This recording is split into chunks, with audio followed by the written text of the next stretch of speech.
आइए, सुनिए, देखिए, समझिए सनातन सत्य। जैसी दृष्टि वैसी सृष्टि, दृष्टि विज्ञान।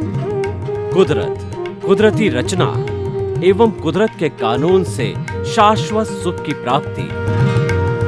जोधपुर के परम पूज्य महात्मा उपासक प्रोफेसर डॉक्टर सोहन राज तातेड़ के निर्देशन में सनातन सत्य। जैसी दृष्टि वैसी सृष्टि, दृष्टि विज्ञान।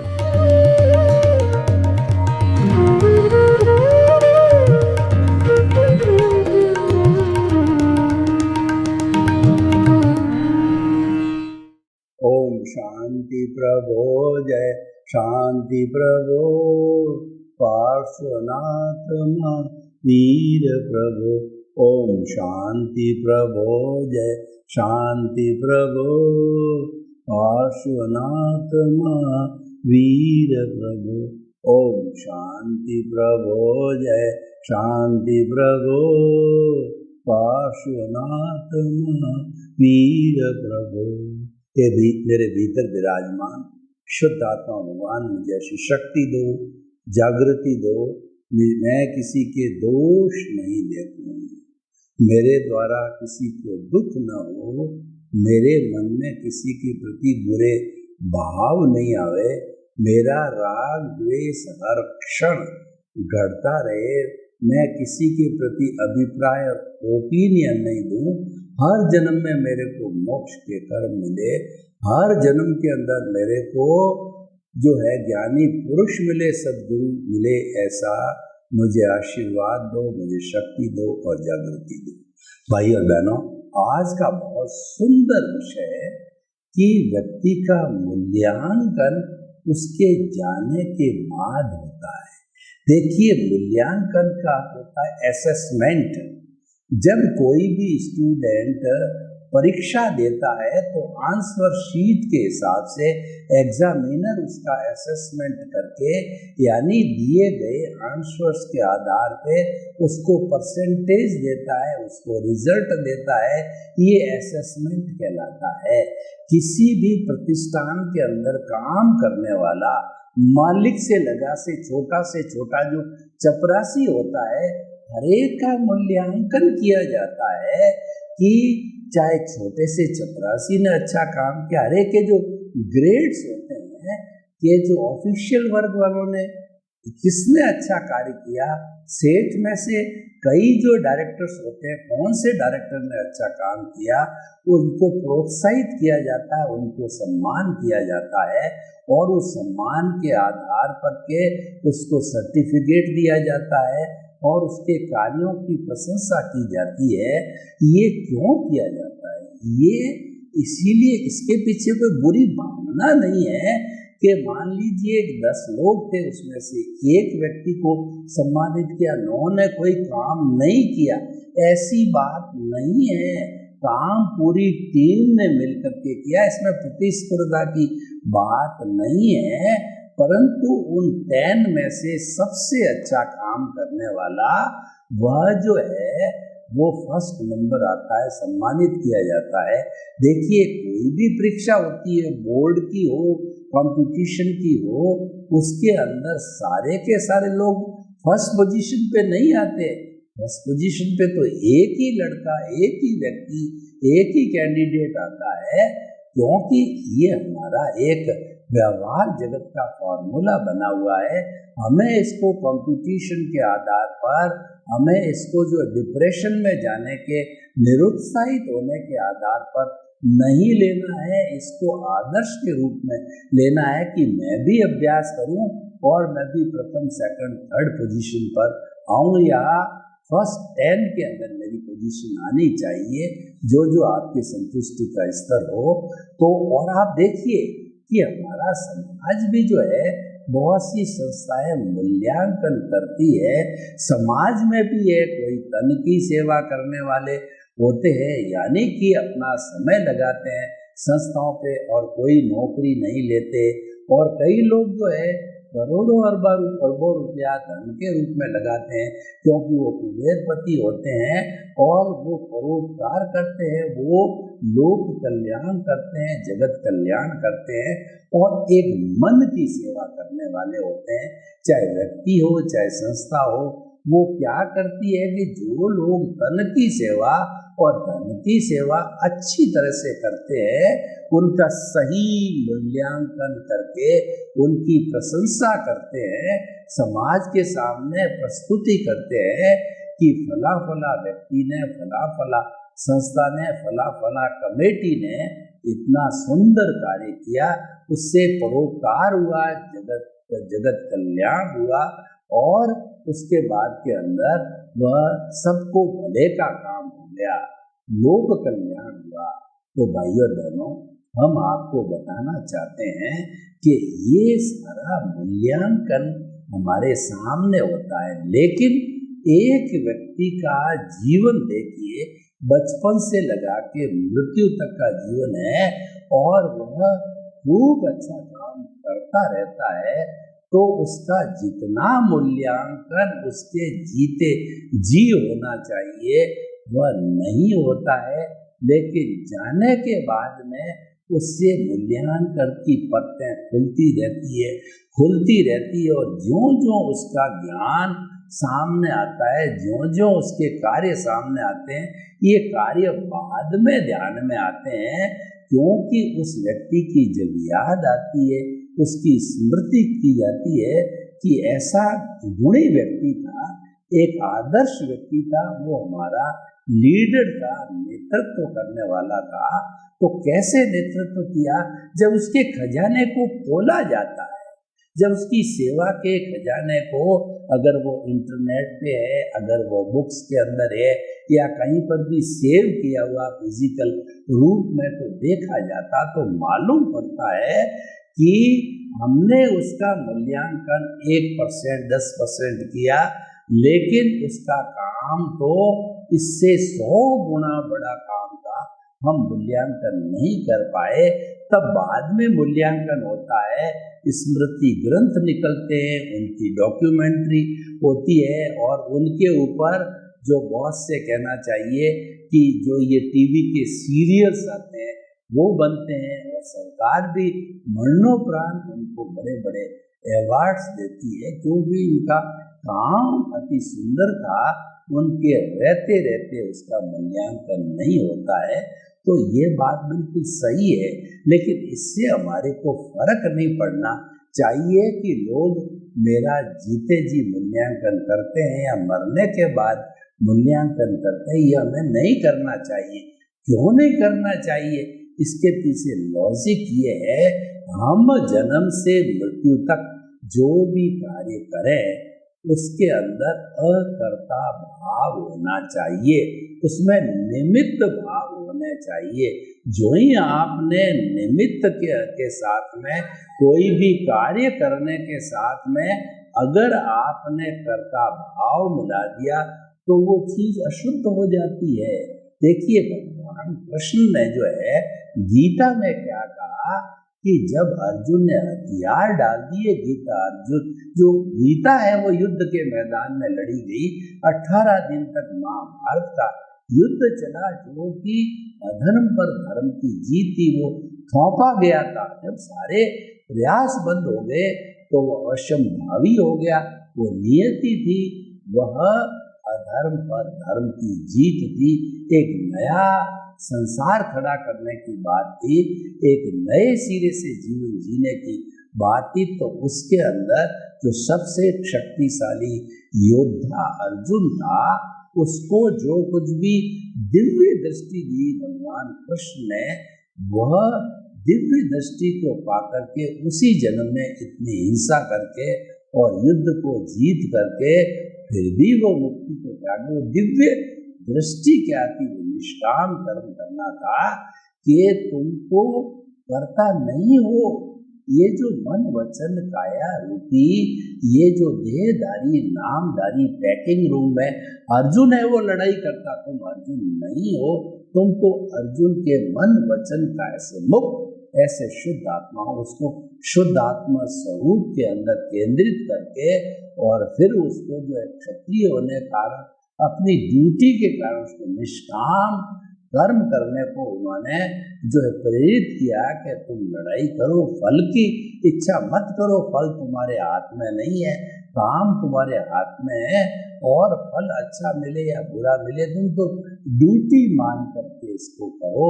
तो हर व्यक्ति को ये दिव्य दृष्टि ये है, अकर्ता बन करके आप कार्य करते रहो तो वो कार्य जो है वो कई गुणित हो जाएगा, यानी वो कार्य इतना लंबा हो जाएगा कि कहीं पर उस पर विराम नहीं लगेगा। और जो ही हम कर्ता बन गए, यानी हमने जो है वो कार्य करते ही पहले सोच लिया कि ये मैं कार्य कर रहा हूँ, इसका फल मुझे इस प्रकार मिलना चाहिए, मैं ये दुकान लगा रहा हूँ, मैं फैक्ट्री लगा रहा हूँ, 1 साल में मैं करोड़पति बन जाऊँ। आपने पहले ही रिजल्ट पर ओरिएंट कर दिया, रिजल्ट ओरिएंटेड कर दिया, फल की इच्छा के साथ कर दिया, तो फिर वह जो है दूषित हो गया आपका भाव, और दूषित भाव होने से जो है आपको जितना परिणाम मिलना चाहिए वो मिलता नहीं है। और अगर आपको नहीं मिलता है तो आप डिप्रेशन में चले जाते हो, नकारात्मक भाव में चले जाते हो, आप जो है वो पाप के कर्मों का बंधन कर बैठते हो। पापकारी नेगेटिव थॉट्स, पापकारी प्रवृत्ति होती है। जब नेगेटिव थॉट्स गिरते हैं तो हमारी कॉजल बॉडी सारी नेगेटिव विचारधारा की होती है। जब जो है सबसे पहले नेगेटिव थॉट्स के अंदर सारी जो है पापकारी प्रवृत्तियों से बनी है, तो चार्ज उस रूप में हुआ तो डिस्चार्ज एग्जैक्टली उस रूप में होगा। नेक्स्ट बर्थ के अंदर आपने वर्तमान को बिगाड़ दिया तो आने वाला जो आपका भविष्य निश्चित रूप से जो है वो खराब होगा ही, क्योंकि वो तो ध्वनि की प्रतिध्वनि है, वो तो आपने किया है, वो उसकी कॉज का इफेक्ट है। जो हमको ये मन वचन काया रूपी जो शरीर मिला है, ये तो इफेक्ट है, और कॉजल बॉडी तो भीतर है जो कि पिछले जन्म में हम निर्मित करके साथ में लेके आए हैं। वो जैसे जैसे समय निकलता रहेगा वो समय के अनुरूप द्रव्य क्षेत्र काल भाव के अनुरूप जो है वो हमारी जो कुदरत है वो जो द्रव्य क्षेत्र काल भाव के अनुसार जो है हमको परिणाम देती रहेगी। तो भाइयों और बहनों, अब आपको बताना चाहते हैं कि मूल्यांकन इस जन्म में हो, कम हो, ज्यादा हो, हमें उसकी चिंता नहीं करनी है। हमें तो हर सूरत में अकर्ता बनना है। अकर्ता व्यक्ति निमित्त भाव से रहता है, तो निमित्त भाव के साथ में हमको जो दिव्य दृष्टि मिलती है उसमें अकेला अकर्ता नहीं आता है। अकर्ता, निमित्त, निर्दोष अकर्ता, शुद्ध आत्मा चारों आते हैं। ये हमारी दिव्य दृष्टि के 4 फैक्टर्स होते हैं। एक चंडाल चौकड़ी भी होती है जो जस्ट इसके विरुद्ध में होती है। आपने अकेला अहंकार किया, प्रोसेसिंग फैक्ट्री जो है वो जो मैंने पिछली बार बताया कि आपने कर्ता बन गए, तो कर्ता बनते ही अहंकार आ गया। अहंकार आने का अर्थ हो गया है कि जो अहंकार के साथ में क्रोध, माया, लोभ जो कि अदृश्य रूप से जुड़े हुए हैं, वो बैक डोर से एंट्री करने वाले होते हैं, दिखाई नहीं देते हैं। अहंकार को स्थान दिया आपने कि शरीर मेरा है और शरीर को चलाने वाला मैं हूँ, जबकि वास्तव के अंदर शरीर और शरीर को चलाने वाली कुदरत है। क्योंकि वह कुदरत है, वह इस जो है हमारे मन वचन काया की क्रिएटर है, ऑपरेटर है और डिस्ट्रॉयर है, और वह कुदरती रचना और कुदरत के कानून के अनुसार चलती है। ये सनातन सत्य है, पर हमने न मान करके अहंकार किया, तो अहंकार करने से कर्ता भाव से जो है हमारे जो है वो जो है हमारे भाव गलत पड़ गए, और वो गलत भाव अगले जन्म के अंदर हमको भुगतने पड़ेंगे। तो हम क्या कहना चाहते हैं, आप तो निष्काम कर्म करते करते जो है वो आगे बढ़ते रहो, और आप फल की इच्छा मत करो, यानी आप कर्ता मत बनो। आपको जीवन भर निमित्त बनना है, तो निमित्त के साथ में निमित्त निर्दोष करता और शुद्ध आत्मा, ये जो है चिंतन चारों ही साथ एम्बेडेड होते हैं, ये भी साथ में आ जाते हैं और आपको वैसा ही बना देते हैं। तो भाइयों और बहनों, जो आज का विषय है कि जो है व्यक्ति का मूल्यांकन उसके जाने के बाद में होता है, सैद्धांतिक रूप से ये सही है, क्योंकि व्यक्ति चला जाता है तब उसकी स्मृति होती है समय समय पर, क्योंकि उसके एब्सेंस की वजह से उसके जो गुण हैं उस गुणों को याद किया जाता है। आज अगर वो व्यक्ति होता तो कितना सुंदर ढंग से जो है वो एडजस्टमेंट कर देगा और ऐसी स्थिति आने नहीं देता, वो मैनेजमेंट कर देता और वह सुंदर तरीके से सॉल्यूशन निकाल देता। तो भाई और बहनों, उसकी स्मृति से उसका मूल्यांकन प्रारंभ होने लग जाता है आज, और उसी से हमारा इतिहास बनता है। देखिए, मनुष्य के जाने के बाद उसका मूल्यांकन होता है, तब इतिहास बनता है। मनुष्य के रहते रहते इतिहास नहीं बनता है, क्योंकि वह व्यक्ति तो सामने होता है। अगर परिवार में होता है तो पत्नी, बेटे, भाई समझते हैं कि हमारे भाई साहब तो हमारे साथ है, पापा जी तो हमारे साथ में रहते हैं। पत्नी देखती है तो ये एक्स नाम का व्यक्ति सर्वो महापुरुष है। महात्मा गांधी को लोग नहीं पहचान सके, बाबा साहब अम्बेडकर को नहीं समझ सके, विवेकानंद जी, दयानंद जी, छत्रपति शिवाजी महाराज प्रताप को उनके साथी, उनका परिवार, उनके लोग, उनका देश, उनका समाज नहीं समझ सका। उनके जाने के बाद उनका इतिहास लिखा गया, यानी उनका मूल्यांकन बाद में हुआ। उनका इतिहास जब लिखा गया, ब्यौरेवार सारी चीजें जब सामने आई, तब पता चला कि उन्होंने तो इतना काम किया, और प्रकाश में वो क्यों नहीं आया, वो तो करता थे। उन्होंने अपने मुंह से कभी कहा नहीं कि मैंने इतना काम किया। वह उनको कल्पता नहीं था, उनको प्रदर्शित नहीं करना होता था। वो तो जितना समझ में आ जाता निमित्त भाव से लोगों को, वो बात अलग थी। तो भाई और बहनों, दादा भगवान को देखिए, दादा भगवान ने जो अक्रम विज्ञान दिया, ये उनकी कितनी बड़ी उपलब्धि थी। वो जो उनका जो काम था, वो जब भगवान ऋषभ के पुत्र जो भरत जी थे, तो भरत जी के समय से ये दादा भगवान का जीव उनके साथ में था।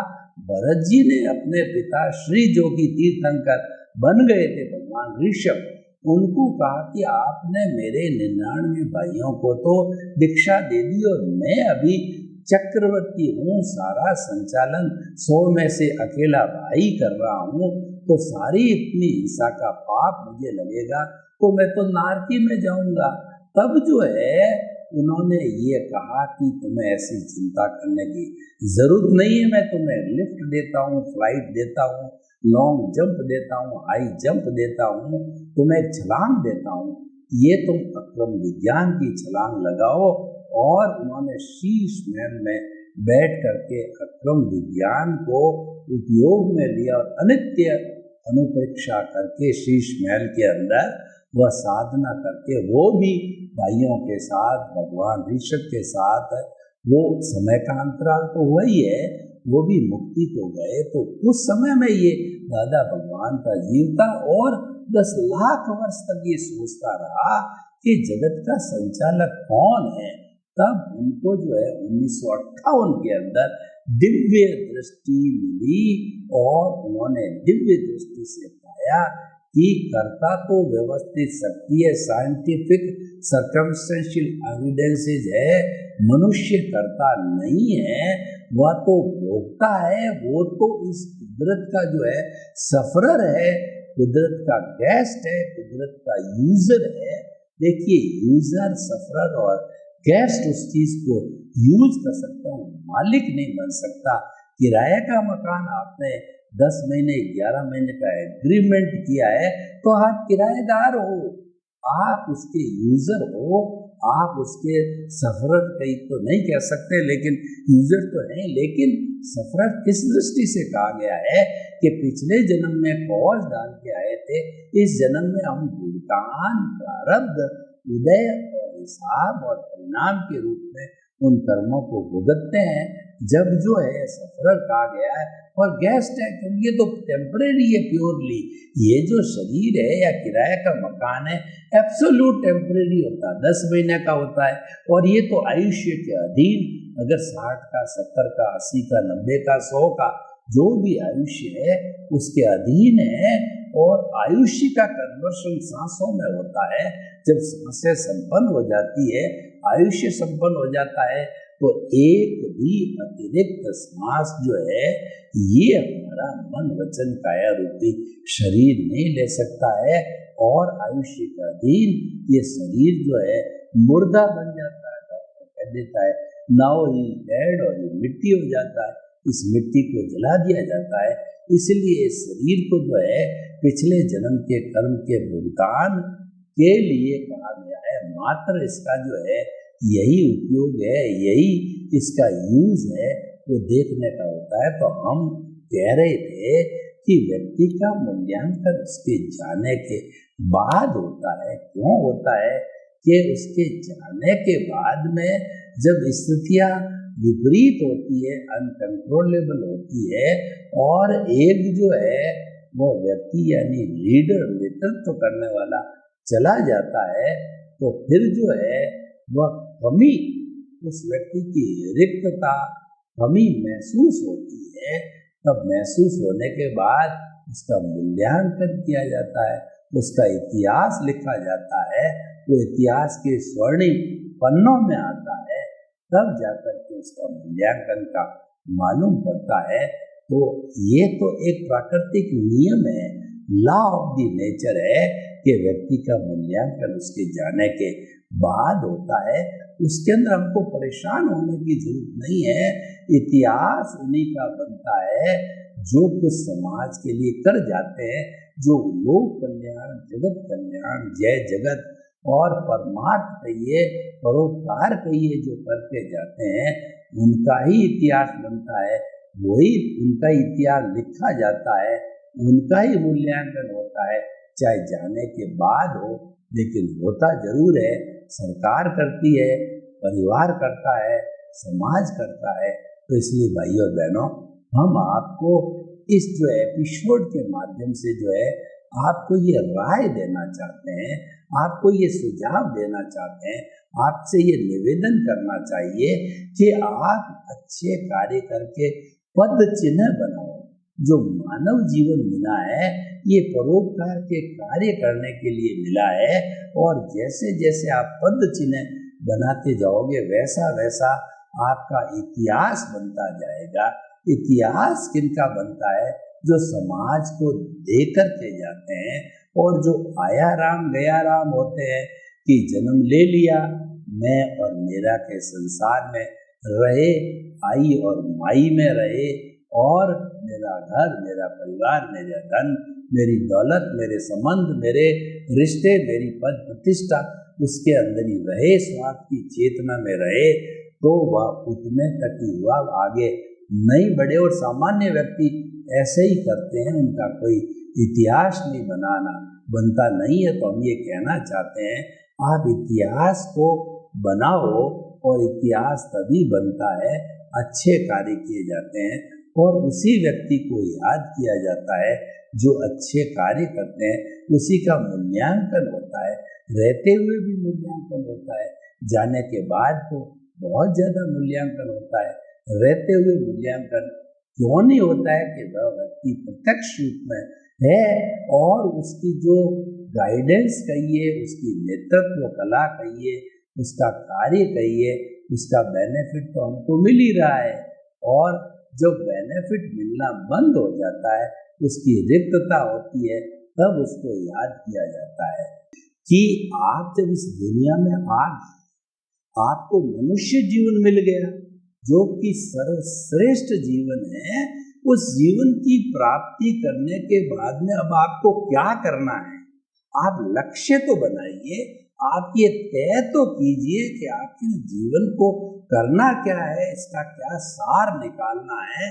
और चिंतनशील व्यक्ति को तो समझना चाहिए, नॉर्मल व्यक्ति नहीं समझता है। तो जैसा मैं बता रहा हूँ, आया राम गया राम, आपने जन्म ले लिया, खा लिया, पी लिया, ऐश कर लिया, आराम कर लिया, इंद्रिय सुखों को भोग लिया और एक दिन आप चले गए। तो उससे क्या हुआ?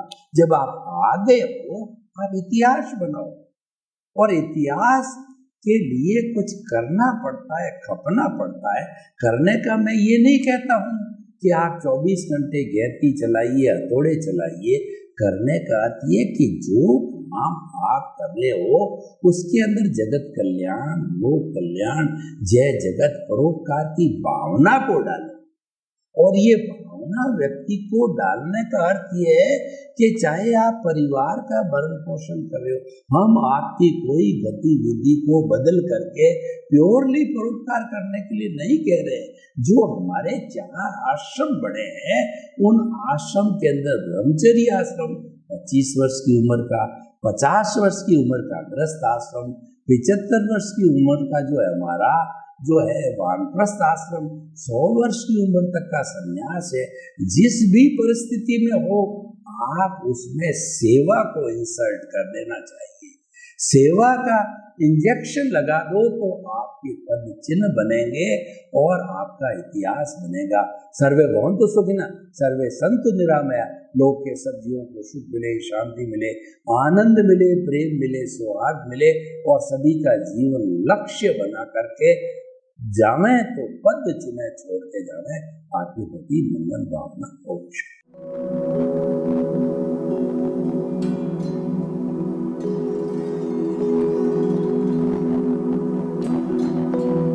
एक ऐसा अंतर्राष्ट्रीय ख्याति प्राप्त मानव जो गुरु प्रेरणा से पिछले 20 वर्षों से वानप्रस्थ जीवन जीते हुए 24 घंटे मानवता की सेवा में संलग्न है। एक ऐसा मानव जो अभी राष्ट्रीय, अंतर्राष्ट्रीय टीवी चैनलों पर 7,500 एपिसोड के माध्यम से सनातन सत्य, आत्मविज्ञान एवं पुनरुत्थान, व्यवहार एवं निश्चय जगत के जीवनोपयोगी विषयों पर हृदय स्पर्शी प्रवचन कर चुका है। उस मानव का नाम है महात्मा उपासक प्रोफेसर डॉक्टर सोहन राज तातेड़। प्रोफेसर तातेड़ द्वारा योग, दर्शन, शिक्षा विषयों पर रचित पीएचडी स्तर के 250 शोध ग्रंथ भारत के 100 प्रतिष्ठित विश्वविद्यालयों में शोधार्थी पढ़ रहे हैं तथा वे सभी शोध ग्रंथ वहां की सेंट्रल लाइब्रेरियों में उपलब्ध हैं। महात्मा सोहन राज ने अभी तक हजारों स्कूलों, कॉलेजों, विश्वविद्यालयों एवं संस्थाओं में सेमिनार, वर्कशॉप, कैंप लगाकर लाखों विद्यार्थियों को योग, दर्शन, शिक्षा का प्रशिक्षण देकर उन्हें सुसंस्कारित किया। डॉक्टर तातेड़ ने भारतीय संस्कृति उत्थान के 4000 से अधिक समसामयिक विषयों पर आर्टिकल लिखकर ऑनलाइन जर्नल, पत्रिकाओं, वेबसाइट्स पर प्रकाशित किया, जिसका उपयोग लाखों पाठक कर रहे हैं। उपासक तातेड़ के 5000 से अधिक आज का सुविचार, आज का शुभ संदेश, आज का मंगल भावना योग आदि चिंतन websites, Twitter, blogger, Facebook, YouTube माध्यमों से लाखों लोग अपना जीवन निर्माण कर रहे हैं। मानवता के मसीहा ऐसे महामानव महात्मा सोहन राज तातेड़ के प्रोफाइल को अभी तक विश्व के 20 लाख दर्शक यूट्यूब पर, 12 लाख गूगल पर एवं लाखों दर्शक फेसबुक, ब्लॉगर, ट्विटर और इंस्टाग्राम पर देख चुके हैं।